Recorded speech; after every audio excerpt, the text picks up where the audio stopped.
morning, everyone, and welcome to today's exciting virtual event on how to find great real estate deals. Hosted only here on StreamYard, we're also live on Facebook and YouTube. So, welcome and hello. I am Sophia, your host from the Real Estate IQ Marketing Team, and I'm all thrilled to have you all join us here today for what promises to be an insightful and action packed session. Today, before we start, I would like to introduce ourselves. We are Real Estate IQ, and we are a lead generation company that offers many solutions to your real estate needs. So whether you're looking for education, for leads, for a community to be part of, to help you get through your deals, win your first deal, then you've come to the right place. And we're so excited to have you here with us. So, again, today we will dive into the world of real estate investing with none other than our speaker for today, Steve Liang. He's one of the co founders of Real Estate IQ, and he is a powerhouse in the real estate industry. He's a speaker, a mentor, and also an innovator, and he's a leader, again, in the real estate scene. And he's here to share his proven strategies for uncovering high potential real estate opportunities. So, without further ado, I want to welcome to the stage Steve. Hello, Steve. Hi. Hello, how's Hello. everybody doing? Welcome, and let's get started. Okay. Well, first of all, I want to congratulate you for joining us and learn how you can take control of your investment and your financial future. So, we're probably all here because we know real estate investment it can be very lucrative if you know how to do it, right? The key words are how do we do it? And you probably personally know somebody who has invested in real estate and have made a big gain over time. They have made big profits, or they have built a substantial wealth through real estate. So the question is, how do we get into this real estate game? So we're going to learn a lot about the game and how do we make big profits. What are the ways to make these big profits? And a lot of details of how we do it. So first of all, a couple of success stories just to kind of show how lucrative real estate investment can be. Here we have a success story. I believe it's in Dallas. We're looking at $46,000 of profit. This is in Carrollton, which is, I believe, it's in Dallas County, the part of Carrollton that's in Dallas County. The other one is in Dallas, $85,000 in profit. Some people make that much in a year, right? In a yearly salary, or maybe some are, it could be an aspirational number for some folks. So in just one deal, you can potentially make this much. So the natural question is, how do I find these deals and how can I make money from these deals? So we're going to talk about all these, and we're going to dive in detail today. So my promise to you is that at the end of this webinar, you'll understand how you can find great deals. You understand the formula that you use to identify the deals. From a kind of experience standpoint, if you're a new investor, this is a really good place. You can get knowledge and get it started. Actually, we just had a last module and a couple of questions that we have, which is about, how do I make sure that I'm giving an offer, or am I gonna figure out what is a good deal? So we'll be addressing that. And if you're an experienced investor, you want to know how to generate leads and you want to look for new ways to find deals and generate leads, this would be a really good place too. From an exit strategy, finding deals is the start of everything, right? Lead generation. So wholesale, fix and flip, buy and hold, it all applies. So just a reminder, I have found that turning off notification and distraction is a big part of productivity and focus. And so just want to encourage you to do that. And also use the chat to introduce yourself. I have found that the folks that get connected and stay connected during classes, they tend to do more business over time together. And so make sure you're taking advantage. You're already here. We are spending the time here. So just make the most out of your time in this class. Okay, so make quality connections. So disclaimer, we show this in all our webinars, is that, this is for educational purposes only, right? Make sure you always do your due diligence before making any investment decisions. We don't offer any advice in investment, financial, or legal. All right, a little bit of background. I'm an executive partner of Real Estate IQ, and over the years, I think just through doing and building the business, I would say my strength is probably more in the marketing side and the data side. My background is in science and engineering, and I was always interested in real estate. And I have family who have, I guess, thrived back in the days in real estate. So I always thought, okay, how do I get into real estate? Because if you're doing the right thing in real estate, you can generate a lot of cash flow, and it could be a really good way of making a good living and also making a difference in your community. The problem I found was that in real estate, it's hard to find knowledge. Just in real estate in general, I remember buying my first property as a homestead. I learned a lot from the real estate agent that I was working with. But it's very hard to find that information online or elsewhere. Even to today, it's still difficult, and it's harder for real estate investments. Right? It's a kind of niche place. You got to know where to look for it, and you're in the right place because you found it. I also found that for data and technology, it's hard to do that, find that for real estate investments. It's been getting a little bit better, but I think there's still a way to go. And also, it's hard to find mentors and fellow entrepreneurs to connect with, especially during the COVID time. We were kind of segregated socially, and it was just difficult to connect with people. So that's why we established Real Estate IQ to bring the knowledge, right? Webinars, classes.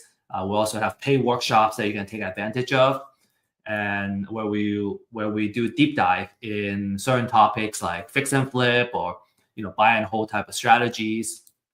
Real Estate IQ, our core product, is the deal finding data, so you can use it for your lead generation purposes.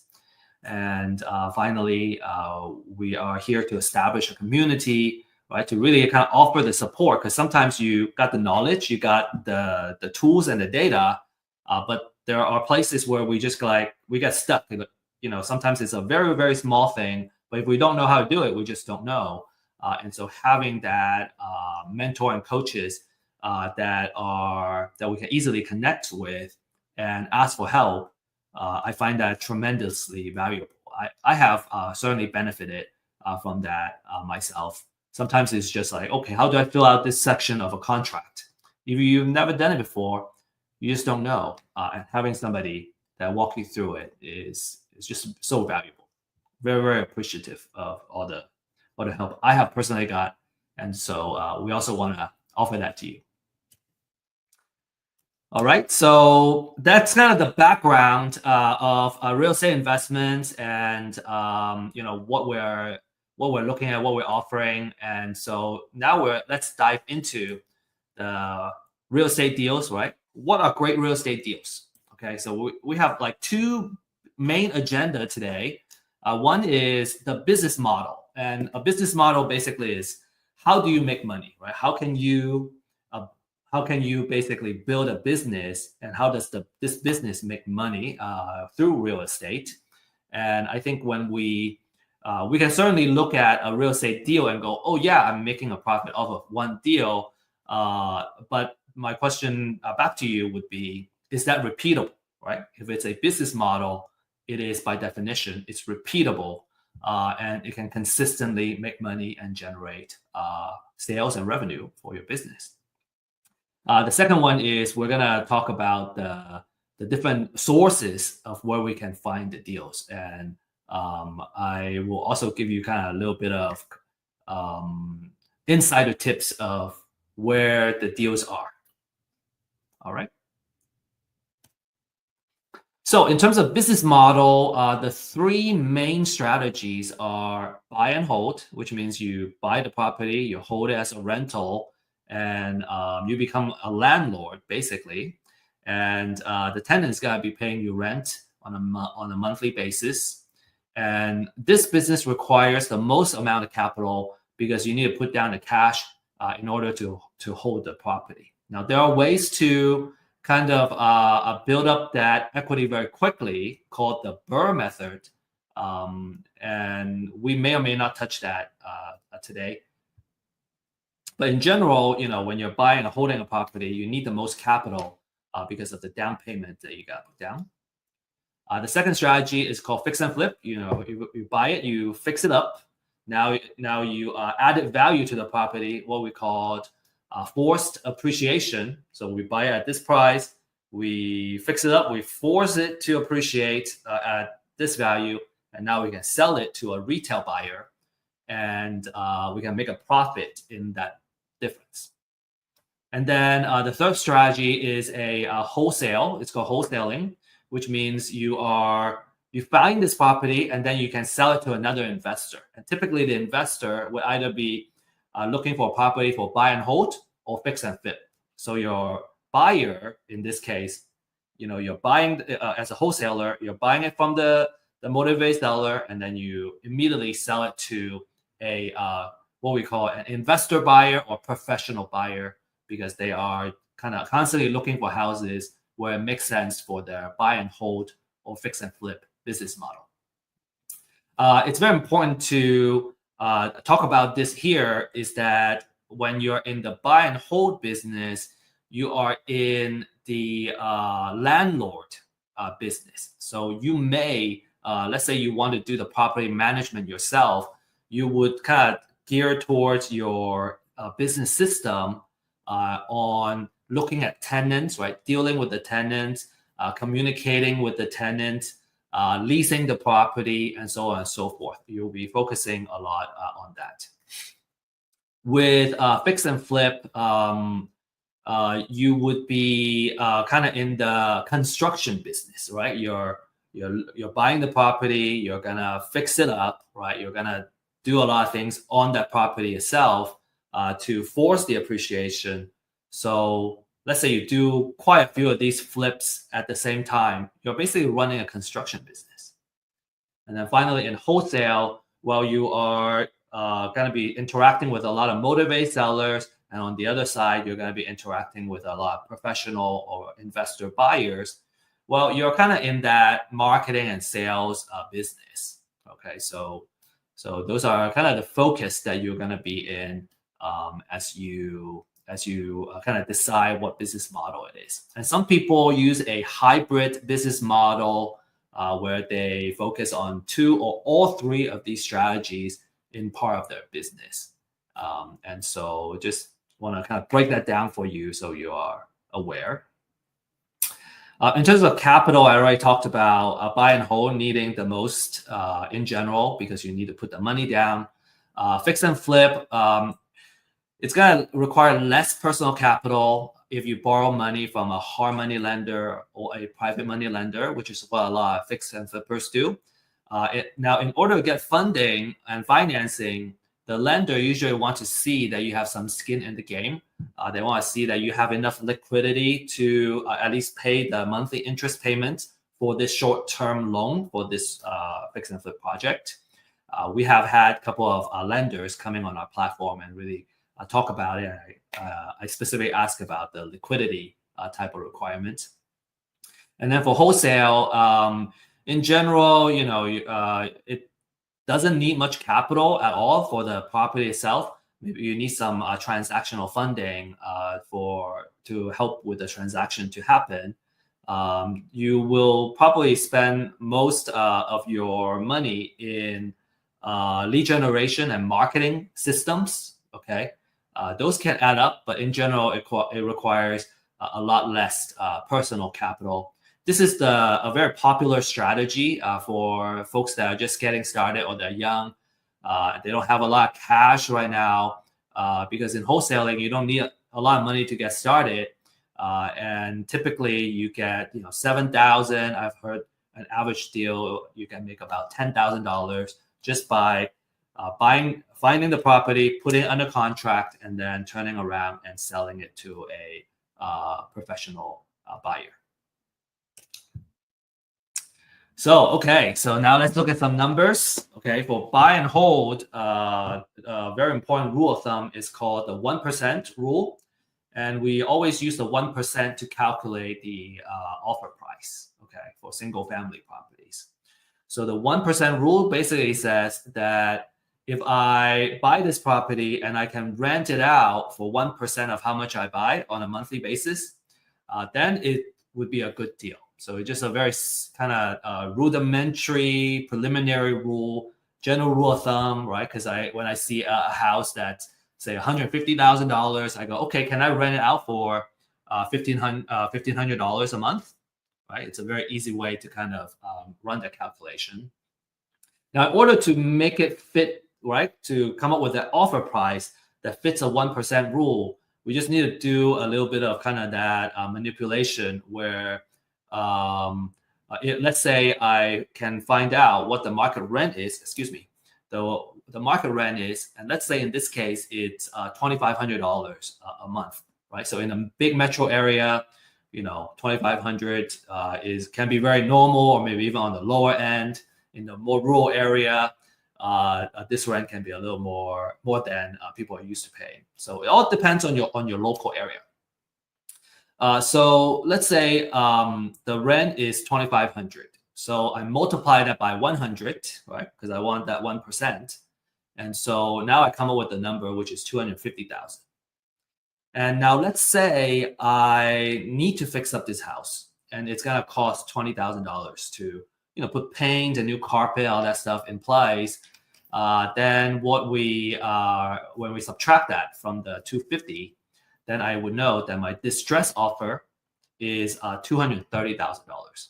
So in other words, if I kind of go from the bottom to the top, is if I buy at 230, I add the repair cost. So now my entire kind of out of pocket or entire spend is 250,000. So then if I can rent it out for 2,500 a month, then it's a good deal, right? I can cover everything. Now, obviously, if I can buy it at less than 230,000, that's even better. But I want that 1% I want it to meet that 1%, so I'm in a good place. So the next slide, we're going to talk about that 2,500, kind of break it down a little bit to go, okay, this is why we need that 2,500 to be a decent deal.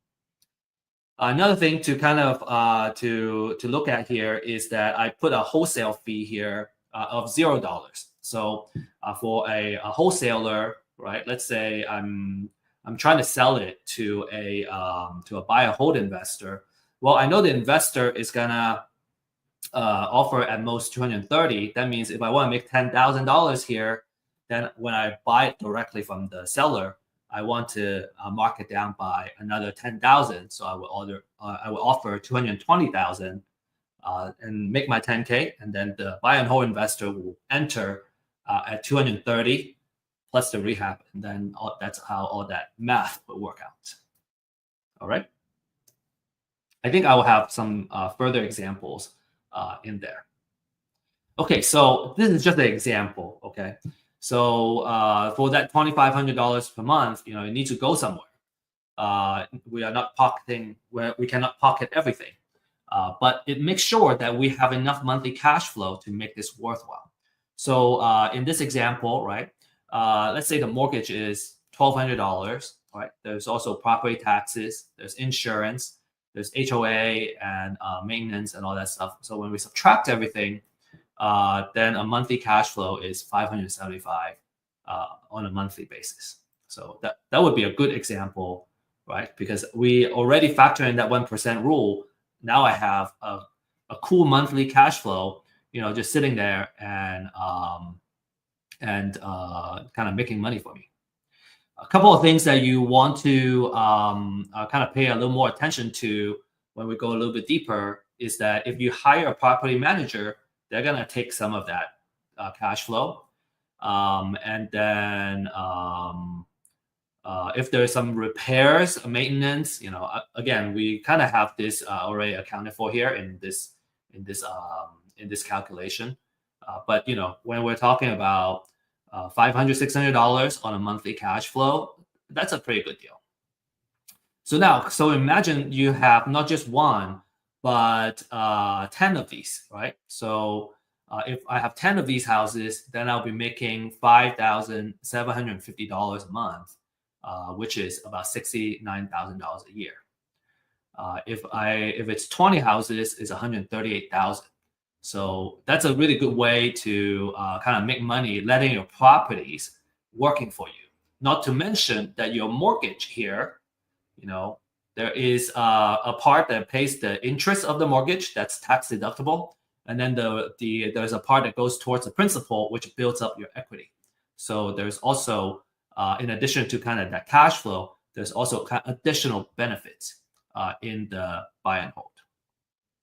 And like I said, you're in the landlord business. You either be working with a property manager or you're going to be property managing yourself, dealing directly with tenants, and you'll be paying a lot of attention about getting the place leased at all times, right? The vacancy can kill your profits. So you want to make sure that you have a good occupancy. You want to make sure the place is leased and constantly producing and generating cash flow. So vacancy and tenant quality are typically the two key things that you want to watch out for, because if you don't, it can eat up your profits. Okay.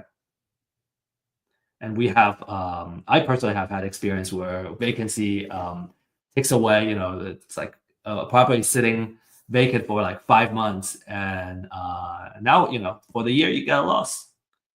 Okay, so really kind of pay attention to it. So really stress that buy and hold is a great wealth generator. So if you can find a good deal, you can afford to hold on to it. Many things are working for you to help you build wealth. Number one is the cash flow. We just kind of talk about that. The second one is that you have appreciation, and it can hedge against inflation. You have the natural appreciation, which is the property value naturally goes up. On average, I have heard from a builder that in the United States, since I forgot, maybe like for the past 70 years or something, don't quote me on that.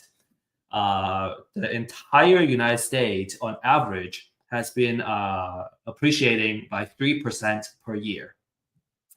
And that's the entire United States. Some metro area where it's growing faster, maybe doubling that. So you might have seen your property, if you have been holding properties, that the value has doubled in like 10 years, right?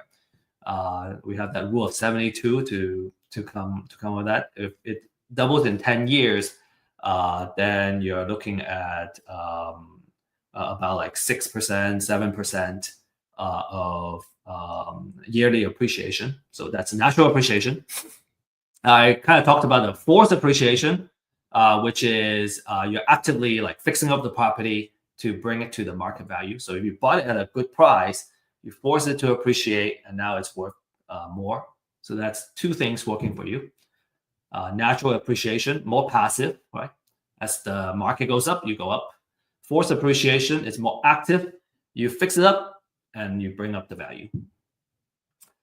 You also have tax savings, right? You got depreciation, taxes can be written off. You can also write off operational expenses in the property. And then finally, I kind of talked about that, which is the loan pay down, right? So as you pay more and more towards the principal, your equity gets built up, and then now you own the property, say outright, and And now, every single month you just have free cash flow, basically, that you don't have to pay any more mortgage of if it's already paid off. So you have like kind of four main things working for you when you do buy and hold, which is a fantastic way to build wealth slowly through real estate. A lot of people love that. All right, so next let's talk about the fix and flip. And in fix and flip, we do the 70% rule. So that's another rule of thumb, right? So we talk about 1% rule of thumb. I kind of talk about the rule of 72, which I didn't really go into too much detail. We can deep dive into that another time. The second main rule is the 70% rule.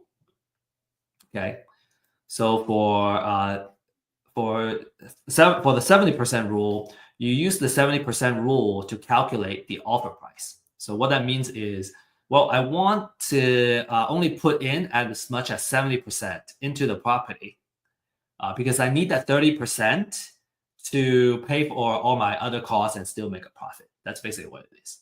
So if I know what the after repair value, which is the market value after the house is all fixed up, if I know it's $500,000, I take 70% of that, and that would give me 350,000.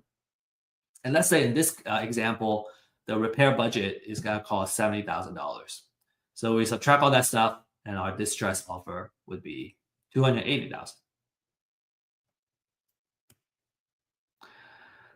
I talked about the 30%, so let me give you an example of what the other 30% could be.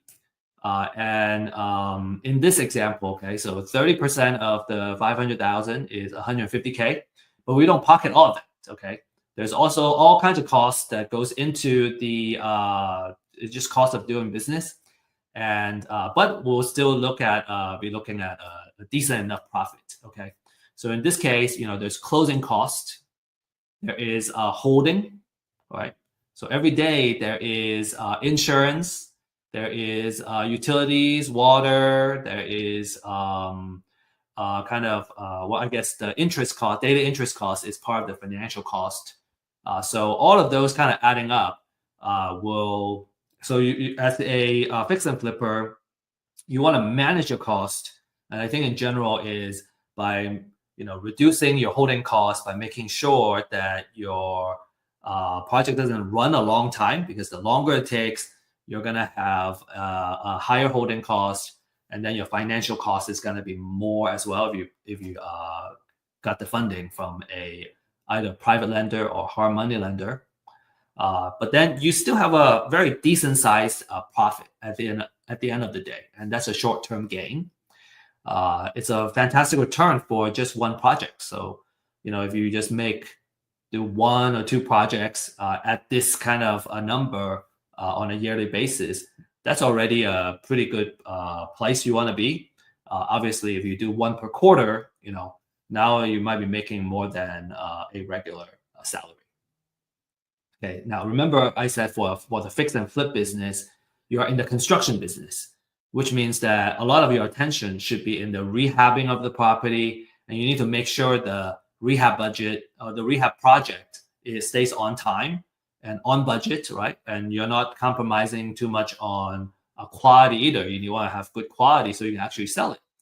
And so cost overrun and project delays can eat up this profit. Lastly, we have the wholesale business. Wholesale, again, it's very popular. It doesn't need a lot of capital to get started. You acquire the distressed property directly from the motivated seller, and then you can sell it to an investor. And now that said, we have clients that also are using our data because they wanted to go directly to the motivated seller instead of buying from a wholesaler. So you just want to be aware that in this case, you're kind of you're saving the wholesale cost to you don't have to pay a wholesaler, but now you're also kind of adding that marketing operations in your business to acquire deals. So you're in the marketing business. If you're a wholesaler, you'll be paying a lot of attention in marketing and acquiring the property. and also disposition, right? Because you gotta know the your client, which is your investor, the investor that's gonna buy your property. And so you're gonna kind of basically you acquire the property from the motivated seller, and then you're gonna match it with the investor that fits in their buy box. This is let's see. A lot of investors start out kind of buying deals from the wholesalers, and then over time, as they gain more experience, they go, well, maybe I can do my own marketing, and I can reduce my cost of acquisition, and they can basically you're acquiring the property directly from the motivated sellers. And it could be a really good strategy if you want to control your deal flow, because now you can manage your pipeline. You can kind of predict how many deals you can get on a regular basis. And you don't have to kind of acquire the deal from somebody else and maybe kind of compete with another investor to buy the deal. You can also kind of pick and choose the best deals to keep for yourself. And then, you can wholesale to, say, another investor. Okay, so just really quickly, kind of the math of as a wholesaler, what you would make. If you recall the example that I had before, the distress offer was 230 if I'm a buy and hold investor.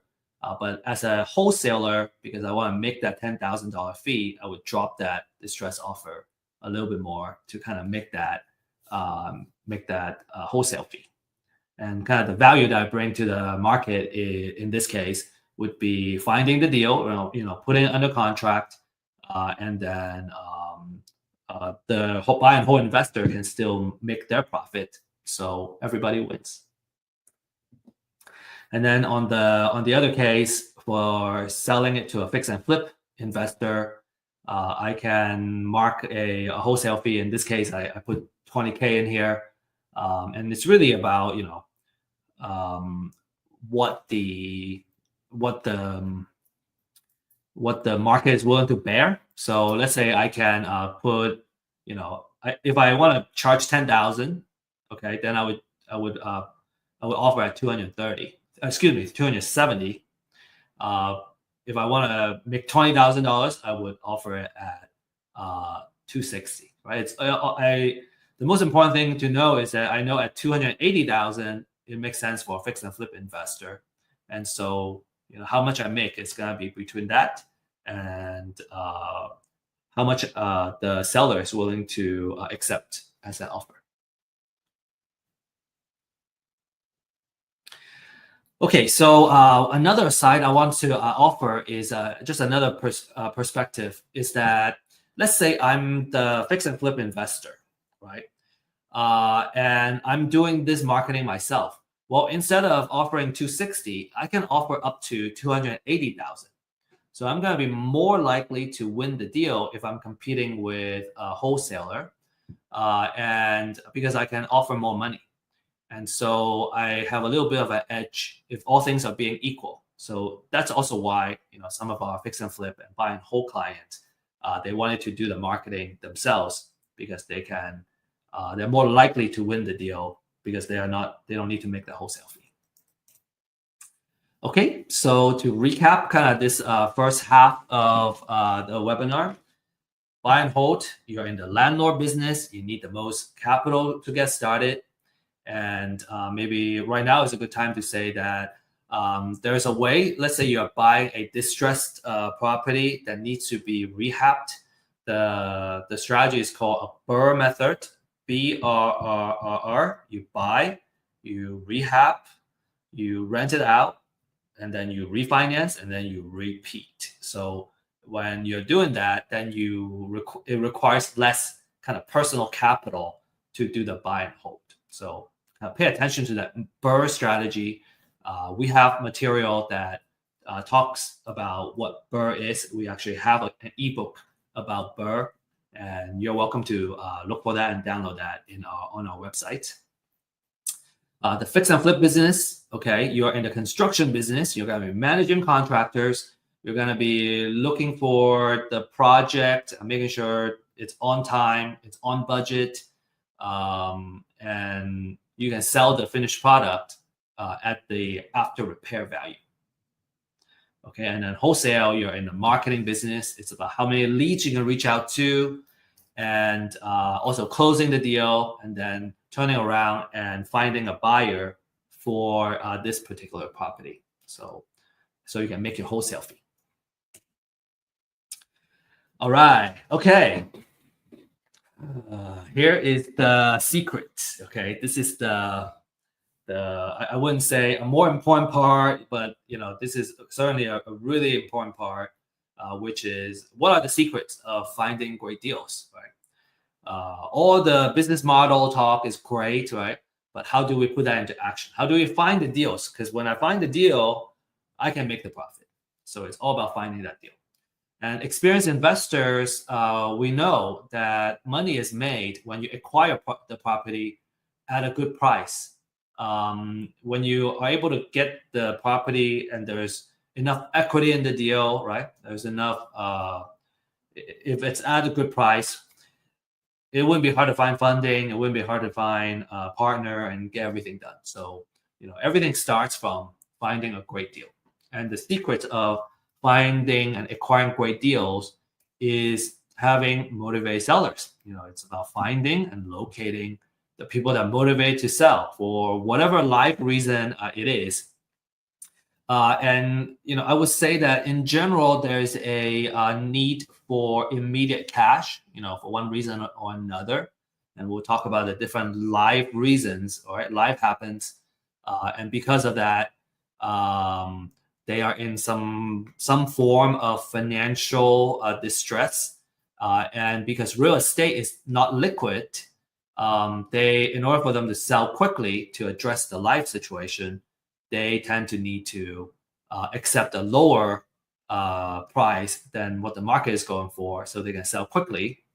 And I think I'm just gonna leave it at that. There's so much more I can talk about.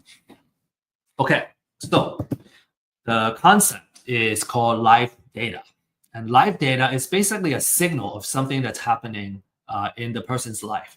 And life happens like every day, everywhere, right? Life happens to all of us. It's universal. Every day, new babies are born, and some people every day, some people die.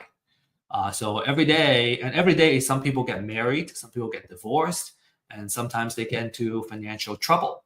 And so if you kind of start thinking about the stage in someone's life as they grow up, have kids, get married, have kids, stay in the marriage or get divorced, they get old. There are stages in their life where they're more likely to buy something, sell something, and so on and so forth. So if we can kind of really capture that information, capture that data, capture that life-changing events is what I call it.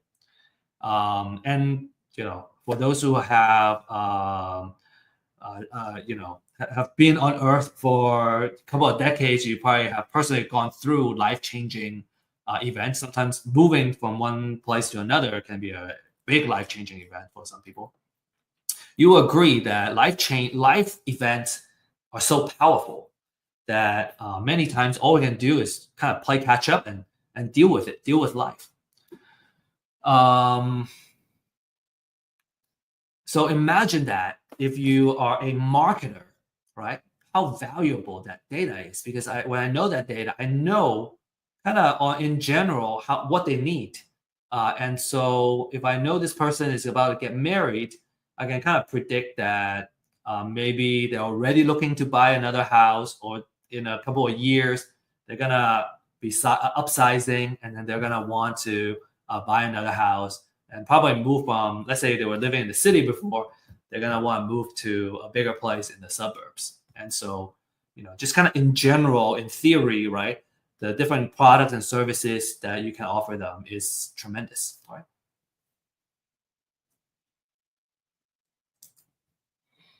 So to find motivated seller, we want to get our hands on some aspects of their live data that tells us that, hey, they want to sell. So first of all, they should be owning real estate, right?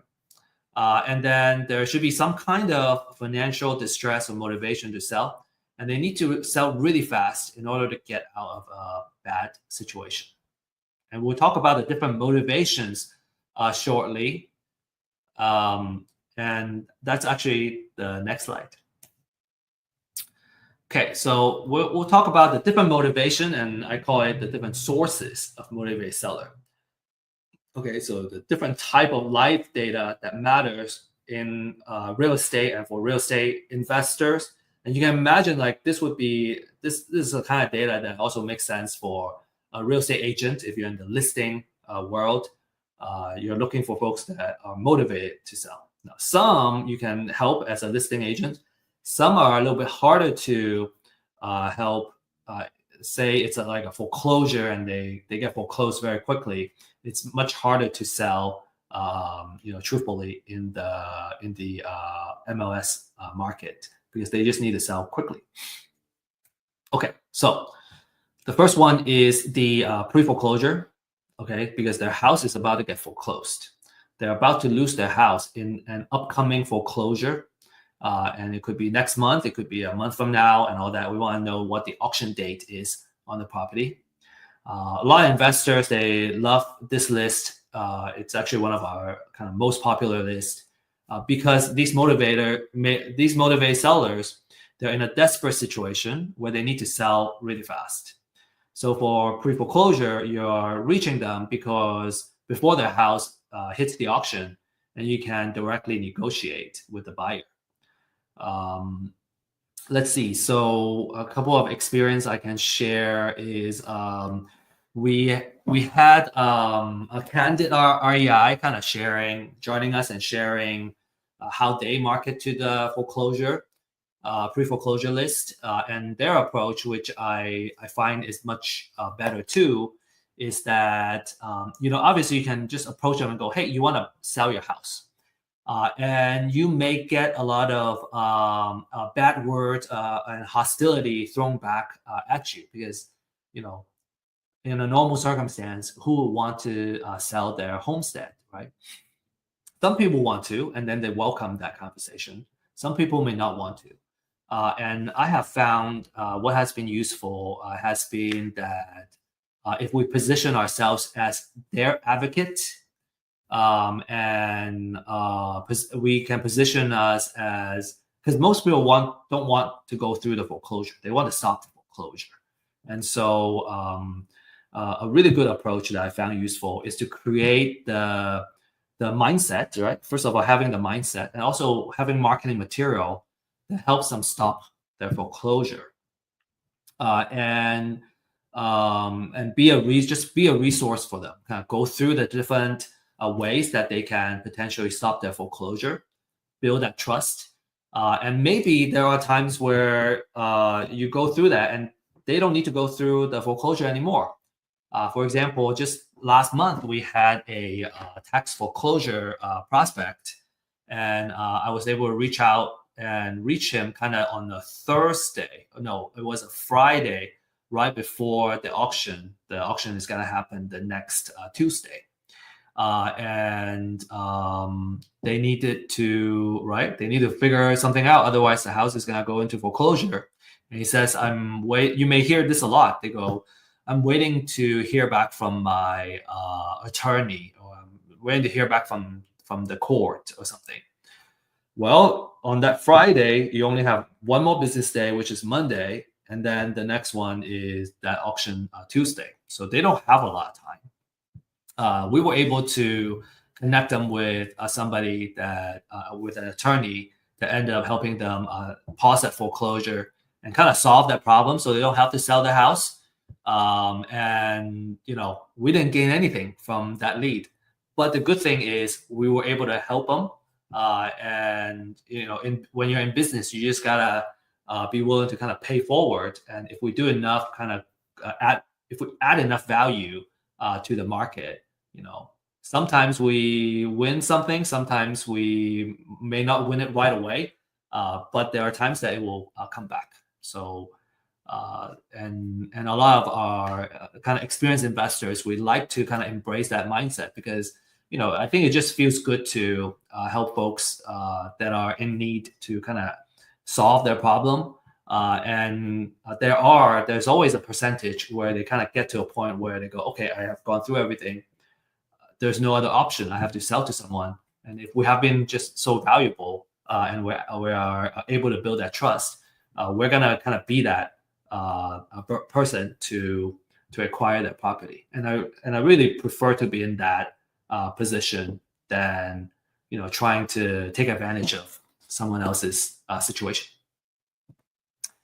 Okay. From a pricing standpoint, these lists are not cheap. They're about $80, $90 per county. So to cover a metro area, you may need I put $200 to $300, sometimes maybe even upwards of more than $300 on a monthly basis. And you don't have to mine this information, right? This is kind of public information, to be honest. But you don't need to spend all that time to find the information and do the research that you need. $200 to $300 is actually a really good price to get into this. So for Real Estate IQ, we have a disruptive pricing that we'll be sharing kind of at the end of this webinar, just to make sure that we are offering really, really awesome data to help you get started and find success in the real estate investment game. All right, the next one is called the appointment of substitute trustee.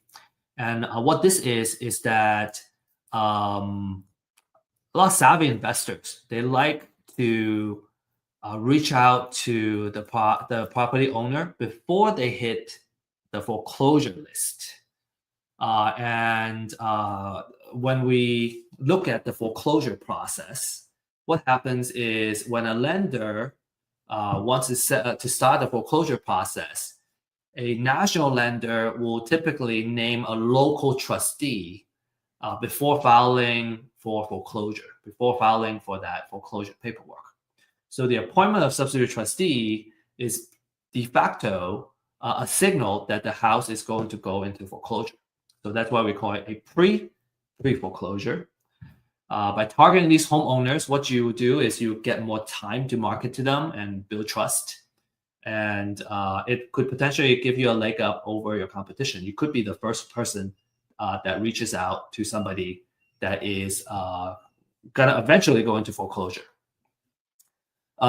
We have a very popular class. It's called The Secret of Building an Endless Deal Flow, that focuses on how to put together a marketing campaign and building a consistent pipeline for deals. And if you're interested in kind of, building, learning more about marketing and nurturing leads and all that, which is, very fitting to this type of leads, I would highly recommend that class. Okay, next we have probate. So heirship and guardians are all kind of related to this category. So what happens is if someone owns real estate property and they pass away, and they will end up leaving the property to their heirs. And if there is a will in place, it will go into probate. If there's no will in place, it will go into an affidavit of heirship. And when it comes to kind of the handling of the estate, well, the house is an inheritance, right? Maybe there are a couple of potential motivations. It could be that there's enough equity in the house. They just want to cash out and kind of pay for other things in their life. It could be that the house is sitting there, it's not generating money right now, right? It's vacant. Grass is growing. It's a headache to maintain the property. It could also be where there is a estate tax that needs to get paid. So they will end up needing to liquidate the real estate property in order to pay for all the taxes and expenses that has to do with dealing with the estate. This is a very, very lucrative type of lead, and the market is about $3. Some may even charge $5 for every one lead, because they're so lucrative. A lot of experienced investors, they love probate because there tend to be a lot of equity in the house. It could be where the house has already fully paid off, or they have been paid off for so many years, they have been paying down the principal for so many years that there's a very small amount of loan that's still being owed, and there's just a lot of equity in the property. And when it comes to the heirs, a lot of times they just want to cash out. They don't really care about maximizing the how much they can get on the market, and they would just sell it to an investor. Now, obviously, different cases are different. There are some heirs they want to sell it on the market as an estate sale, and you know, because at the end of the day, they want to kind of maximize how much they can make out of it. So, but anyway, the probate can be extremely lucrative. Another very popular one is evictions. So, if a landlord needs to evict a tenant, it usually has already caused a lot of financial a loss for the landlord. The tenant may have ripped the house apart before they get evicted. So these landlord may be just like, hey, I I bought another house and I didn't want to sell this house, so I turned this into a rental property. But I didn't know how much work it takes to be a good landlord, and I'm just tired of dealing with this loss. I know of a lot of professionals, say they're in accounting or they're CPAs. They just don't love being a landlord, and so they just want to exit, and that's also a very good motivation to purchase the property from them.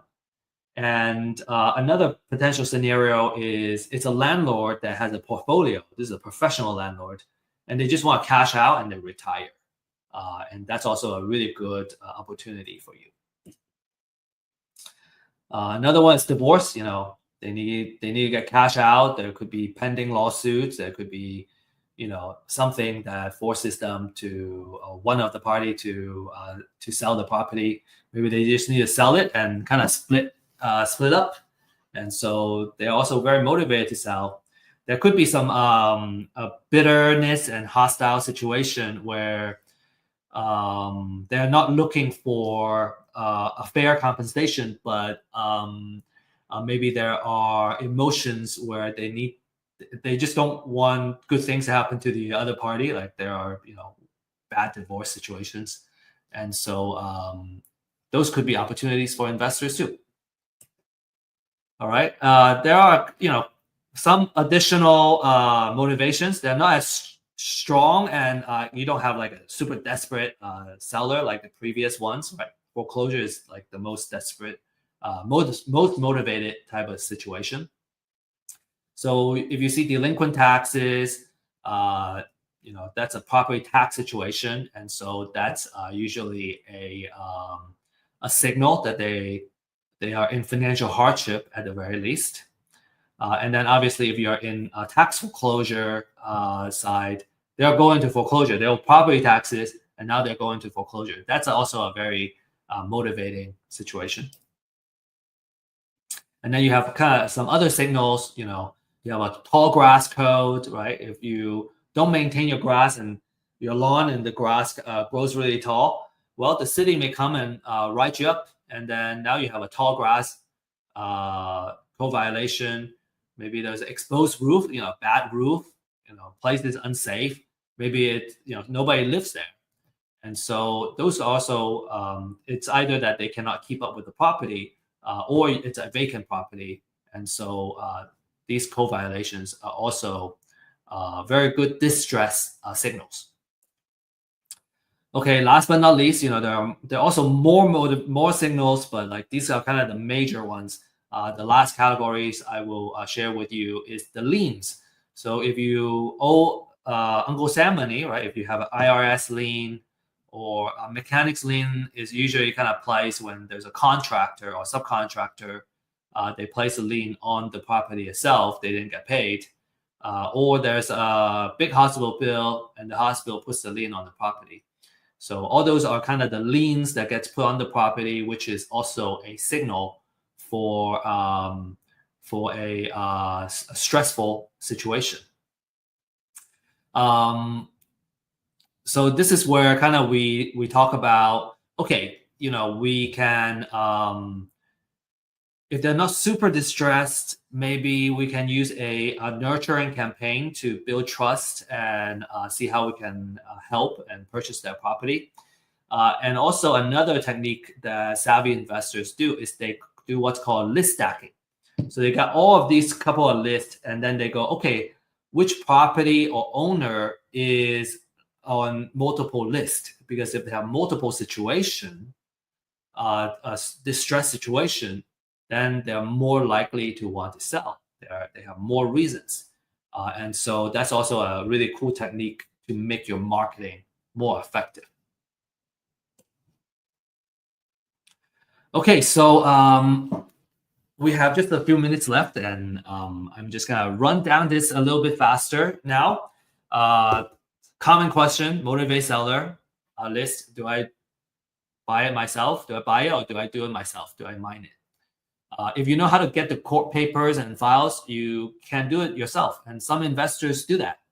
I think if you want to be smart, you want to outsource it first. I might have talk about this in my other classes. You may want to outsource it first, and then because you want to learn how the sausage gets made and like learn how it works. You may want to, when the time comes and you have some time, you may want to learn how to do it just so you can appreciate what a good list looks like. But in general, the value,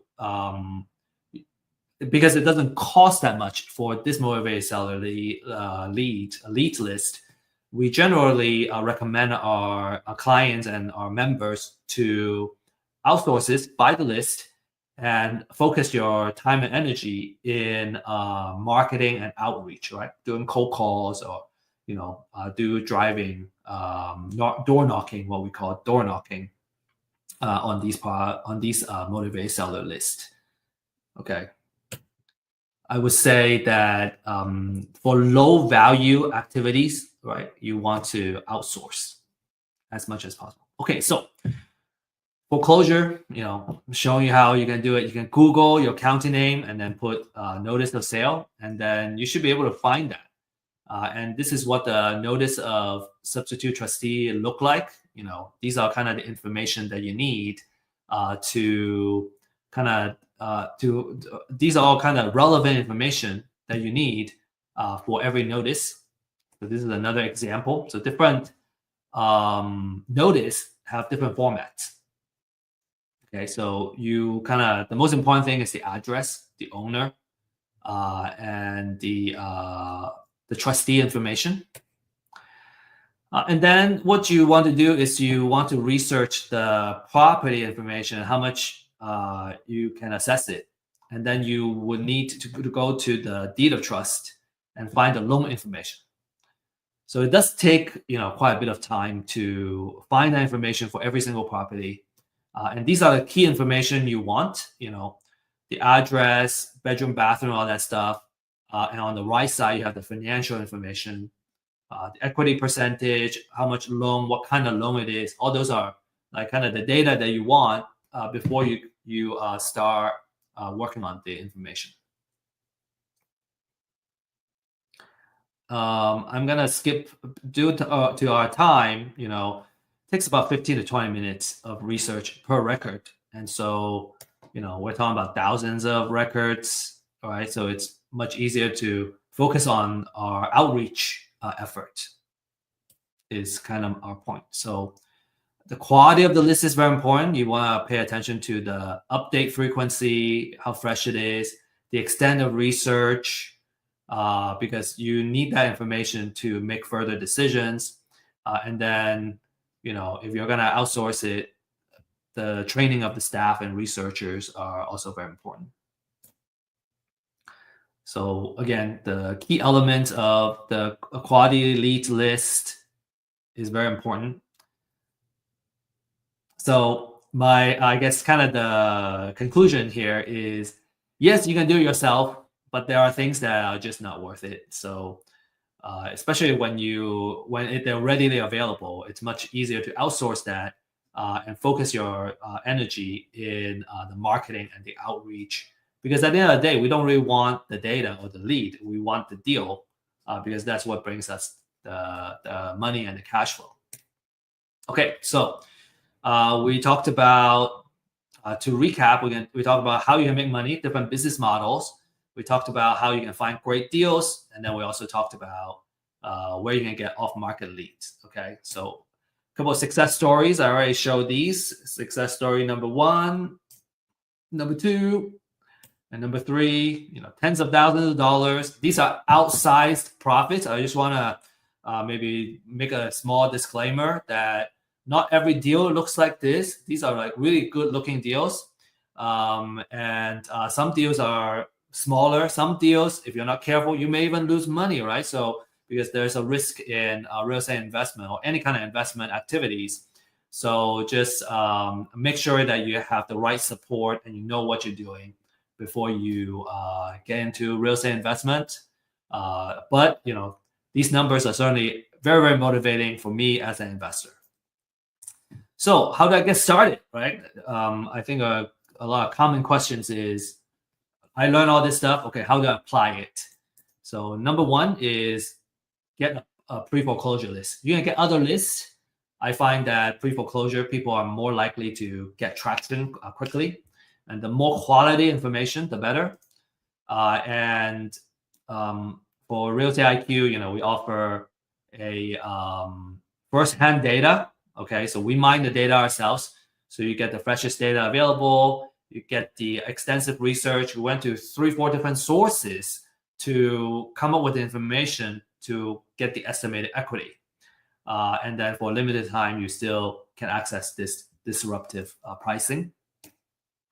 Number 2 is to find a mentor or coach that can really hold your hand and walk you through it. You can certainly do it yourself. It's just so much easier to have somebody that we can reach out to, because I think it's easier when we don't have to repeat the same mistakes ourselves. And then when you're really serious about a particular property, you want to be able to do the title research and see all the liens that's on the property. And the cost is between $40 to $75 per property. You may be able to skip that if you're gonna close the property with a title company. They can do some of that research, but you usually need to have the contract in hand and you're ready to close before that happens. So a couple of success story. Justin got new leads, right? A steady flow of influx of new leads to get started. Ismail, an average deal of $8,000. He made 10 transactions already. And then Daryl, got 2 deals under contract. Excuse me, four deals under contract, and about $1 million in that value, and he's expecting to make 10 to 15% of the profit margin.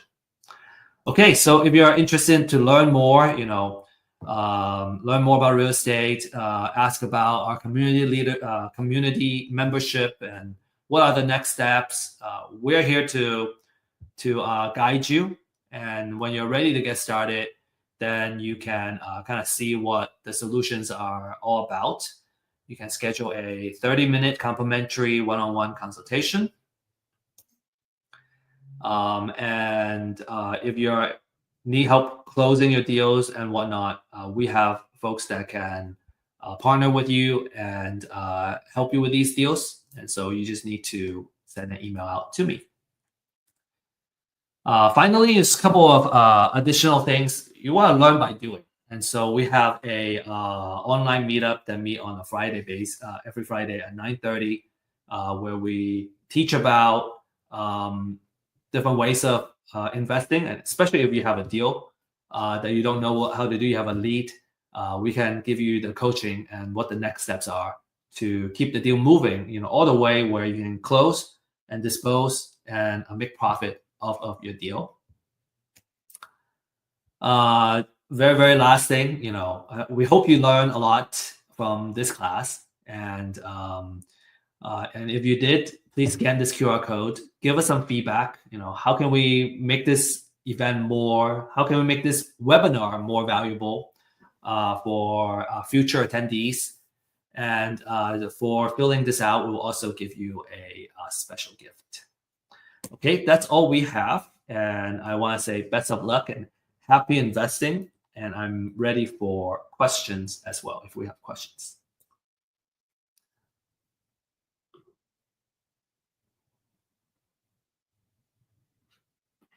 All right.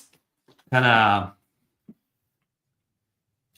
have a couple of questions here. Okay. Some recommendation ask. Tracy is asking, can you repeat again what we can do as an investor? I have low capital, just starting. I would say wholesaling, it would be a good way to get started. It doesn't require a lot of capital. You do need a small amount of marketing budget on a monthly basis, and you want to budget, I would recommend 6 months, okay, 3 to 6 months. So let's say you have $500 every month to kind of invest into this, right, to build your marketing, and you also need your time, right? I would try to say try to be consistent on a daily basis, because having a habit is very important when it comes to getting something done, getting something happen, and having consistent operations. And so kind of have that in place. So for 6 months, you're just obsessed and focused on creating value and getting your deal. So that would be my recommendation. Really good questions. Okay. Maya, can you explain the fix and flip idea a little more? Do we sell at 70% more or 30% more? Okay. Let's see. So this is our formula. 70%. So basically, when you come all in, you would end up making or putting in $350,000. So the house is gonna have $350,000. You're gonna sell it at $500,000. So you're gonna be selling it. You're gonna be making 30% of the after repair value. Okay, that 30% is how much your kind of gross profit is. And I say gross profit loosely because it's not exactly what it is, but you make that 30%, and that 30% goes into paying your other costs, and then you get your gross profit. What marketing do you use to do on your deals? We are using cold call. So basically, what we do is we sign up for the premium plan that has phone numbers, and also comes with email addresses. So that helps us do the outreach of phone calls and also emails. Some people use mass texting as an outreach. I have also used Facebook ads, and those help. Okay, Craig asking, does forced appreciation still work even though the community is not attractive for investors? Does forced appreciation still work? If the community is not attractive to investors, I think that's pretty broad comments, Craig. I would say if it's not attractive if the community is not attractive, is it one investor? Or do you talk to 100 investors and they all say no? Because if that's a no, that would probably mean nobody wants to live there, and the market value is not worth it, right? There's no market value. Usually, your after repair value is based on what houses are selling for in that area, and that's a very it should be an updated market data. And so when that happens, then you have the market value, and then I would say forced appreciation should work. If it's a good deal, an investor should find it attractive. Okay, there's a question about distress offer. Okay, so what's a distress offer? It would when we say distress offer, there's another term called maximum allowable offer. and it's basically the same thing. It's how much we offer to the owner who are distressed, right? Because if they really want to sell at top of the market, they can fix it up themselves. They can sell it in this case at $500,000, but they don't have the cash to fix it up, right? And they're distressed. They need to sell fast, and so that's what we mean by a distressed offer. All right. Okay. So I hope y'all learn a lot. And again, appreciate your questions and you joining us. We do have another event coming up, and that's next Thursday, same time. We have a different format. It's called Ask Me Anything. We have AJ Page joining us, and AJ is a very successful wholesaler. He's from California. I think he hasn't spoken on our platform yet. And so really excited to have him here. He has done a lot of deals in and all kinds of kind of investment strategy. So come prepared if you have questions about creative offers, title, any kind of deal related questions, how to close deals, what are the best software tools to use for your wholesale business. What are the best lead gen techniques? AJ and we have been kind of talking, and we have exchanged a lot of ideas. And he has given me a lot of tips too on what he's been doing. So I hope you're gonna learn a lot from him next week. Okay, so it's gonna be at 11 a.m. Central Time, basically same time next Thursday, and that's all we got. So appreciate you guys and have a great rest of the day and have a good weekend. We'll see you next week. And remember, if you're really interested in the deal side, tomorrow at 9:30 a.m. Central Time, we have our MAP online meetup. So we can talk about the actual deals and how do we deal with the deals. Okay. All right. Have a great day.